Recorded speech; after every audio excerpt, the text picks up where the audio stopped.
Malaysia is a federal constitutional monarchy. Its government system closely resembles the Westminster parliamentary system, while the jurisdiction of the country are based on the common law. The state is categorized as a representative democracy. Malaysia is the fourth largest economy of Southeast Asia and has continued to perform strongly in recent years due to a strong global demand for electronics, increased demand for commodities such as oil and gas, an improving labor market, a pro-cyclical budget, and ample infrastructure spending. Their currency is Malaysian ringgit, and as of 2019, their gross domestic product is 364.7 billion USD. Gross domestic product per capita is 11,414.21 USD. Gross domestic product growth rate is 4.3% annual change. Gross national income 921.1 billion purchase power parity dollars. The Federation of Malay, formed in 1963, originally consisted of Malaya, Singapore, Sarawak, and Sabah. Malaya is now known as Peninsular Malaysia, and the two other territories in the island of Borneo as East Malaysia. Malaysia has a long history of internationally valued exports, being known from the early centuries Anno Domini as a source of gold, tin, and exotics such as bird feeders, edible bird's nest, aromatic woods, tree raisins, etc. Malaysia is one of the fastest growing economies in the world and in many ways a third world success story. A country dependent on agriculture and primary commodities in the 60s, Malaysia has today become an export-driven, spurred on by high technology, knowledge-based, and capital-intensive industries. The Southeast Asian success has been partly attributed to its ability to attract foreign direct investment and supportive government policies. Malaysia's industrial development can be classified into 7 phases according to industrial strategies adopted. The first phase was during the British colonial rule, year 1867 to 1957, which was largely limited to export of agricultural products and minerals, mainly rubber and tin. The period immediately after independence, year 1957 to 1969, is a second phase largely dominated by the import substitution industrialization strategy, or the ISI, export-oriented industrialization strategy, or the EOI, was introduced in 1970 to 1980, followed by the second round of ISI from 1981 up to 1986, and constitute the third and fourth phase respectively. The fifth phase marked the return to EOI in 1987 till 1996. The Asian crisis and the recovery period constitute another phase from 1997 up until 2005. COVID-19 situation in Malaysia. At the start of the outbreak, the National Security Council commanded and mobilized the response at the national level with technical guidance from the Ministry of Health. A movement control order was implemented on March 18, 2020 and gradually adjusted in phases based on risk assessment. Malaysia ramped up its testing capacity from around 1,000 tests per day in January 2020 and increased to over 38,000 tests per day to date. COVID-19 cases were contained by isolating all symptomatic and asymptomatic patients to hospitals for free, regardless of citizenship. Some government hospitals were converted into full or partial COVID-19 hospitals. Quarantine centers were also made available, utilizing existing training institutes, nursing dormitories, non-specialist hospitals, and hotels.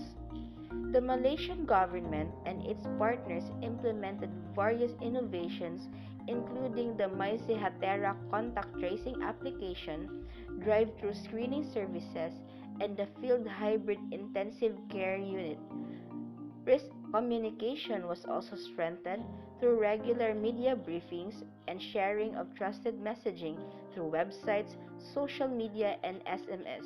They also launched the Sega Dan Didik Amal Patu Dan Patu, wherein it is to prevent and educate, practice, comply, and monitor to boost community engagement. To address the economic impact of the pandemic, the Malaysian government introduced economic stimulus packages amounting to 260 billion Malaysian ringgit, the Penhana Short-Term Economic Recovery Plan. Malaysian COVID-19 cases soar to thousands per day. Malaysia has gone back into a tough new lockdown as COVID-19 caseloads have spiked after a relatively calm 2020, and the government's image is beginning to take a hit among people who are confused about what to do. The Southeast Asian country of 31.5 million people, like many of its neighbors, gained a measure of control on the coronavirus early last year through strict social distancing rules and 3 months of mandatory shutdowns. The coronavirus jumped into prison populations late last year and even infected funeral deaths, prompting government advice to keep attendance at funerals low. More than 30,000 businesses have folded up in Malaysia since the government first imposed movement control order in March 2020 to slow down the spread of the coronavirus. Malaysia imposed the movement control order on March 18, 2020, shutting down most businesses, malls, restaurants, and social gatherings for about 3 months until June 9, 2020. Only essential workers such as health workers and those delivering food to homes were allowed to move around freely. Restaurants were limited to serve only takeaway purchases. A more relaxed partial lockdown was started on June 9, 2020, but by then, most of these companies failed to revive their operations. The highest number of business failures occurred in August, 6 months after the movement control order was first imposed, with 17,800 businesses shut permanently.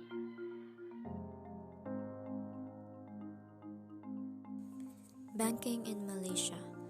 Banks in Malaysia, some of which are the largest in Southeast Asia, offer a comprehensive range of banking and financial services.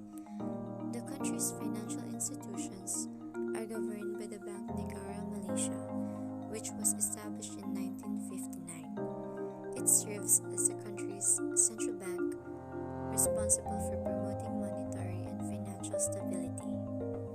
This is aimed at providing a conducive environment for the sustainable growth of the Malaysian economy. It also played a significant developmental role in developing the financial system infrastructure in advancing the financial inclusion agenda. This is to ensure all economic sectors and segments of the society have access to financial services. Malaysia operates a dual banking system, namely a conventional banking system operating in tandem with an Islamic banking system. Islamic banks and international Islamic banks subsist alongside conventional banking institutions and offer a wide range of Islamic financial products in any currency to non-residents and residents. Biotechnology has many applications. In agriculture, such as for diagnostic, vaccines for animal health, DNA fingerprinting, animal and plant propagation, and genetic modification to improve plant and animals. The term agricultural biotechnology includes technologies used in agriculture and food for the benefit of mankind. Malaysia has a strong foundation for agricultural biotechnology. Malaysia was recognized as one of the countries with vast biodiversity. Thus, Malaysia does not want to miss this opportunity by exploring and using these biodiversity ecosystems. The Malaysian government recognizes recognized the agricultural biotechnology as the third engine of growth for Malaysia's economy, after the services and manufacturing sector. At the same time, Malaysia also has been recognized as the leading nation for production of palm oil, rubber, paper, and tropical timber. Also, agricultural biotechnology is used to be a potential tool to ensure food security for the country. Energy and infrastructure. Malaysia is the second largest oil and natural gas producer in Southeast Asia and is the fifth largest exporter of liquefied natural gas in the world as of 2019. It is strategically located on important routes for seaborne energy trade. Malaysia's energy industry is an important sector of growth for the economy. The government is focused on increasing hydrocarbon production through upstream investment and exploration as a driver of economic growth. But pursuing this strategy has become increasingly challenging because production has been declining as a result of maturing fields and a lack of developed new fields. Real estate in Malaysia. Malaysia is one of the most foreign-friendly countries in Southeast Asia for real estate investors. Here, you have access to any kind of property types and you can even buy land.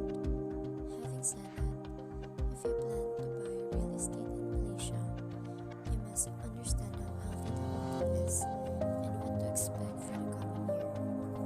Malaysia's property market has been in decline since 2012 and seen modest price increases. According to Malaysia's Deputy Finance Minister, there were 40% more new unsold residential units during the first half of 2017 compared to the first half of 2016.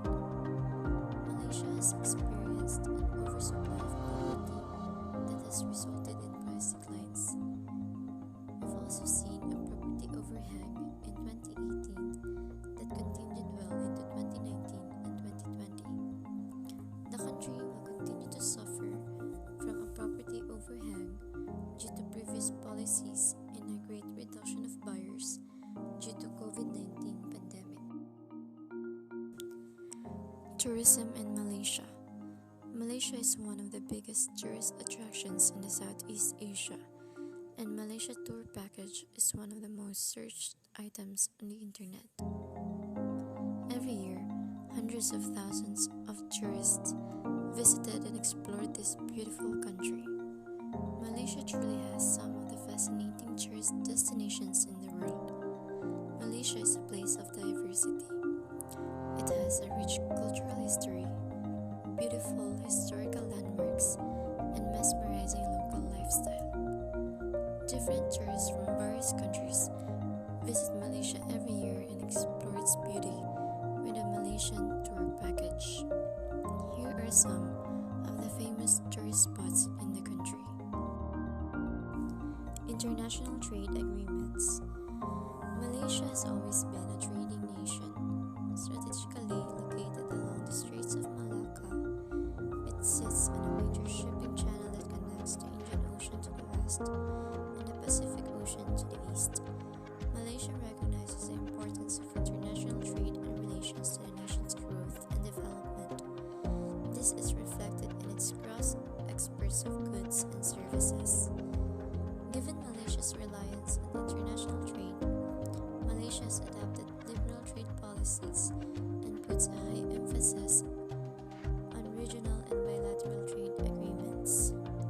Malaysia joined the General Agreement on Trade and Tariff, or GATT, in 1957 and was therefore a founding member of the World Trade Organization, or WTO, which replaced the GATT. Currently, Malaysia has 7 bilateral free trade agreements with the following countries: Australia, India, Japan, New Zealand,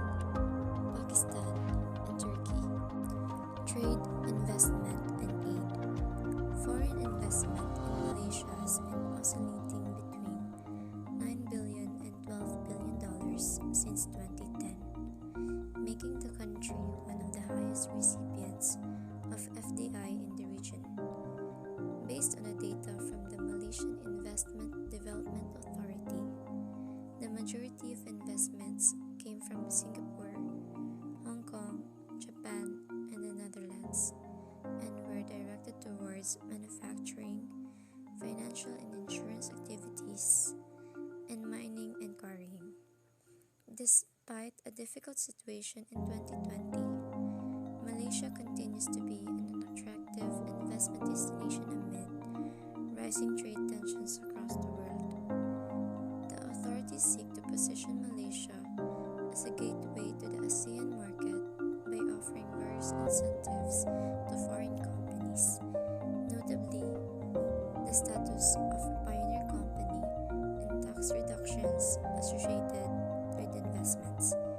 The country benefits from a high-skilled and English-speaking workforce. As such, the country is ranked 12 out of 190 economies by the World Bank in its Doing Business 2020 report, gaining 3 spots from the previous year. The Malaysia's near-term economic prospects are foreseen to be optimistic in line with the deployment of COVID-19 vaccination program. February 2021 saw the number of employed persons rose by 0.2% or equivalent to 33.3 thousand persons to 15.27 million persons. The employment to population ratio, which indicates the ability of an economy to create employment, remains stagnant at 65.2% in February 2021. Observing the labor force situation in February 2021, it improved marginally as against the previous month, with the number of employed persons continued to increase while the number of unemployed persons declined, after recording 4 consecutive months of increasing since October 2020. The rise in employed persons during the period was seen largely in human health and social work and wholesale and retail trade activities.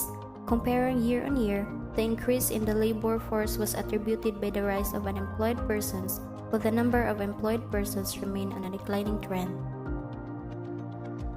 After the Asian financial crisis of 1997 to 1998, Malaysia's economy has been on an upward trajectory, averaging growth of 5.4% since 2010, and is expected to achieve its transition from an upper middle-income economy to a high-income economy by 2024. However, the COVID-19 pandemic has had a major economic impact on Malaysia, particularly on vulnerable households. Having revised its national poverty line in July 2020, 5.6% of Malaysian households are currently living in absolute poverty. The government is focused on addressing the well-being of the poorest 40% of the population. This low-income group remains particularly vulnerable to economic shocks, as well as increases in the cost of living and mounting financial obligations. Income inequality in Malaysia remains high relative to other East Asian countries, but is gradually declining. Malaysia's economy, heavily industrial and heavily dependent on export revenues, experienced a bump in the road when the U.S. economy began to slow down at the end of 2000. The United States is a key trading partner for Malaysia, so as exports to the United States fell, so did Malaysia's economy. The government introduced 2 fiscal stimulus packages in 2001, but neither did the job. At the time, analysts suspected that GDP would grow less than 1% in the year. The U.S. Central Intelligence Agency estimates that in 2001, Malaysia's central government took in revenues of approximately $20.3 billion and had expenditures of $27.2 billion, including capital expenditures of $9.4 billion. Overall, the government registered a deficit of approximately $6.9 billion. External debt totaled $44.7 billion. Malaysia's monetary policy will remain accommodative as it aims to focus on supporting a sustainable economic recovery amid modest price pressures, according to Bank Negara Malaysia. Given the gravity and scope of the COVID-19 economic shock, Bank Negara Malaysia also called for the complementary use of monetary, fiscal, and financial sector policies, which includes the use of more targeted and sector-specific measures for the affected segments of the economy to support and secure a sustainable economic recovery. Most importantly, Bank Negara Malaysia highlighted that initiatives to strengthen social protection in Malaysia, such as the widening of social insurance coverage, are vital as a safeguard against socio-economic vulnerabilities going forward.